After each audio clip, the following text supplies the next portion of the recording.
Hello and welcome to Justice. I'm Judge Jeanine Pirro. Thanks for being with us tonight. And now my opening statement. So, you don't like Donald Trump. You're going to create a unity ticket of other candidates to make sure that he doesn't win. Say again? You want to stop one of the biggest vote getters in your own party's Republican primary history? Yet Donald Trump must be stopped is the Republican Party's mantra. Hey, I didn't always like my party's choice for president, but I generally supported him. Good that Trump is a white male. Otherwise, they'd be accused of being racist. And lucky Trump's not gay. Otherwise, the Republican Party would be accused of being homophobic. So let me see if I understand this. The guy who keeps winning, despite his being called a misogynist, a racist, a xenophobe, who has more than 50% of the delegates, with even as many as 17 other Republicans in those primaries, and the Republican Party's mission is to block Trump's nomination? What are you guys smoking? Okay, you like Ted Cruz. Good for you. But he needs to win 80% of the remaining Republican delegates. Keep dreaming, guys. It ain't gonna happen. And John Kasich, he's a nice guy, but absolutely no path to the nomination.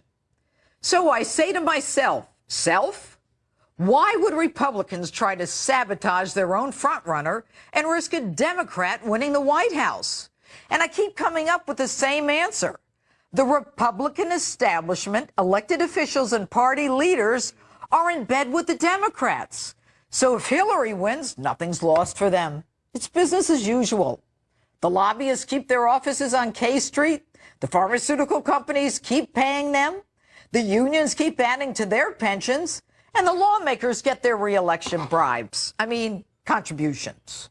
While we, the underclass, have to work 2 and 3 jobs, rack up a debt our children and grandchildren are going to have to pay for generations. And to scare you into submission, they predict Trump cannot win the general election. If not, pray tell, why does he keep winning the primaries and drawing crowds like we've never seen in American primary history? An election note primer. Trump already has 678 delegates. He needs 1,237 to win. Now, he's won 6 closed and 13 open primaries and caucuses, one where independents and Democrats, or just independents, vote. So why is this important? It tells you that Trump, besides winning the base, is appealing to independents and Democrats as well. Does that not bode well for the general election, especially against an establishment politician most people consider untrustworthy and dishonest? So now they say he's divisive. Yet, think about this.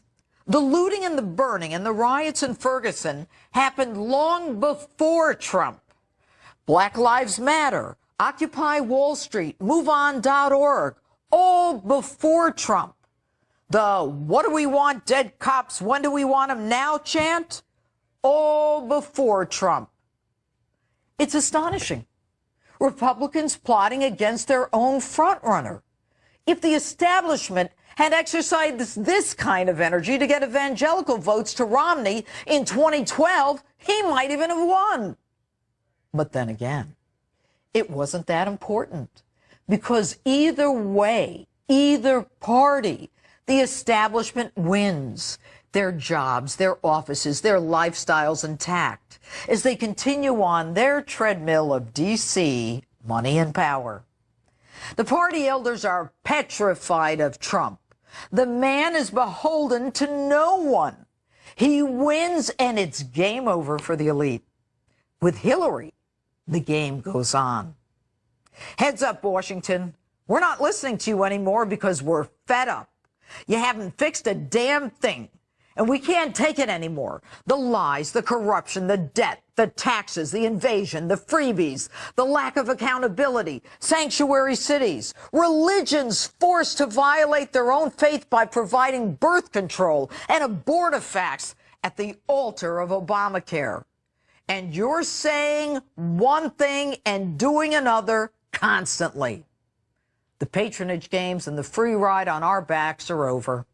You're just not listening. For us, it's not just an election. It's a selection of Supreme Court justices and the direction our country takes for generations. We don't want anything more than what our founding fathers intended. The slippery slope into socialism does not work for us. We want an America where law enforcement, the military, and our allies are not the enemy. Boys, your arrogance is astonishing.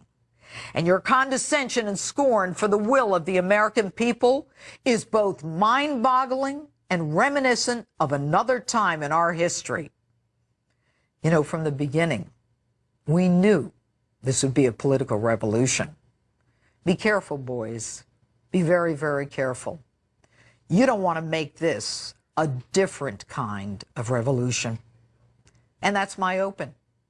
Tell me what you think on my Facebook page or Twitter, #Judge Jeanine.